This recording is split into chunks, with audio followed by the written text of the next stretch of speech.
We now need to resolve this election. It was the historic case that decided the presidency and divided the nation. Olson and Boies were the ones on the steps of the Supreme Court battling it out. That was then. This is now. On the streets of New York, they're talking anything but the law. It's called Crazy Heart. Oh, Jeff Bridges. I know. Have you seen it? I haven't seen that. I want to see that, though, and Avatar. Yeah. They've come a long way. Let me just play a little game with you, okay? Great lawyer. Ted. David. That's too easy. Okay. The adversaries are now friends, really good friends. And when we asked to meet with them, they suggested a personal spot. David Boies' apartment in New York City. If anybody had said to me 9 years ago that I would about to be interviewing the two men who fought each other tooth and nail in Bush versus Gore on the same side of a constitutional fight, I would have said, are you crazy? Actually, David and I talked about this in 2000 as we were getting ready to argue in the Supreme Court that someday we'd like to be on the same side in the United States Supreme Court. And we said, someday, right, someone's going to come to us, right, who will want to get married, right, and they'll be gay. It would take nearly a decade for that to actually happen. What do we want? Equal rights! Olson was recruited by a group of Hollywood activists who wanted to challenge Proposition 8 and abiding love, the controversial 2008 ballot initiative that banned same-sex marriage in California.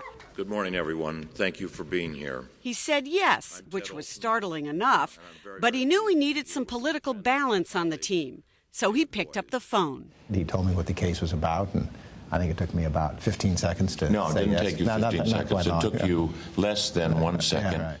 It was a case made for David Boies, and Olson knew it. I think it is, in some senses, the last major civil rights battle that we're fighting in this country, hopefully. This is not a liberal conservative issue. It's not a Republican Democratic issue. It's an issue of civil rights and human rights. Do you find yourself defending Ted Olson to your Democratic friends? When they say to you, how can you work with him? I find myself defending Ted Olson to my Republican friends. The Democratic friends are easy. The Republican friends that I have the trouble with. Politics aside, their wives joke that they're like an old married couple. They go biking together and both enjoy the finer things. But what do you like about each other? Where should we start? Should we start with the wine or the bike trips? Yeah, let's start with the wine. So after a long day, a glass of... A glass, definitely. Or a short day. A short day, exactly. Right.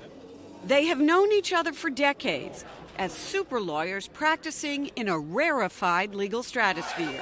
Then came Bush versus Gore, the hottest case of all. A case that to this day they don't agree on. Do you still think you were right? Absolutely. Well, he wasn't, obviously. The Supreme Court decided. Furthermore, by the way, the journalists all went back to Florida and counted these votes about 12 different ways, and it all came out the same way. But I will say this about... They didn't all come out the same way. Well, they'll never resolve that professional argument, but ironically, that case brought them closer personally. Something happens in the sense that you get so deeply involved in a case that about the only person that really appreciates what's going on is the lawyer on the other side, who's just as deep into the weeds as you are. They can appreciate all these little nuances. And so it's a natural kind of affinity. That affinity was strengthened by tragedy. A year later, on September 11, 2001, Olson's wife Barbara was killed on Flight 77, the flight that crashed into the Pentagon. Boies knew his friend was suffering and reached out to him.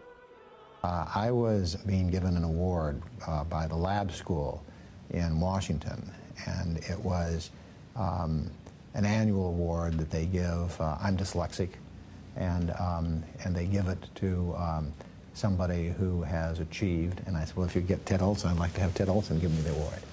I'm very honored to be here with my colleague David Boies because he is the best. I can hardly talk about it because it was such an emotional event. That gesture of David asking me to be with him on the stand receiving that award in front of the 2,000 to 3,000 people was a wonderful gesture by him. It's 10 years ago now. I can hardly talk about it. That strong bond is still there a decade later, as together they take on the fight for gay marriage. They're the Wonder Twins. They're not the odd couple. Paul Katami and Jeff Zarillo are one of the couples that Olson and Boies are representing.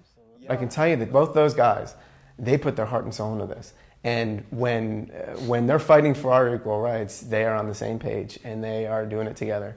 Our nation was founded on the principle that all Americans are created equal. Their legal strategy is simple. Olson and Boies argue that banning same-sex marriage is unconstitutional, period. They expect the Supreme Court to be the ultimate decider for the nation. It would be the Roe versus Wade of our generation. They have their critics, conservative legal analyst Ed Whalen. And there's nothing in the Constitution properly construed that remotely supports a right to same-sex marriage. And even some of those who agree with Olson and Boies say that same-sex marriage should be left to the states. There are lots of skeptics out there who say that you're going too quickly here, that you're essentially going to wind up at the Supreme Court, and you're asking the Supreme Court to do a pretty heavy lift. Every civil rights struggle, there have always been people who have said, you're moving too fast, country's not ready for it. How many people in 1954 were saying, country's not ready for desegregation? Brown against Board of Education is just too soon. But everyone says this is a conservative court, so why are you doing it now? It's everybody says Ted is a conservative guy. I mean, there are lots of conservative people. I mean, the idea that civil rights and human rights is exclusively a liberal preserve, I just think is flat wrong. Their clients have faith their lawyers will win. Will David and Ted be at the wedding? They better be. They just might officiate the wedding. Right? That would be interesting. Or they could be best man. Man and man, right? Yeah. Whatever. In our wedding and in life. But in the end, that's likely to be a decision for the High Court. Last time you went to the Supreme Court didn't go so well for you. What's going to be different this time with the two of you together? Well, one thing, this time I've got Ted on my side. I would say the one thing that would be different is this time we'll get all the votes that I can persuade and all the votes David can persuade, and there will be no votes left on the other side. No recount? No recount. No recount necessary.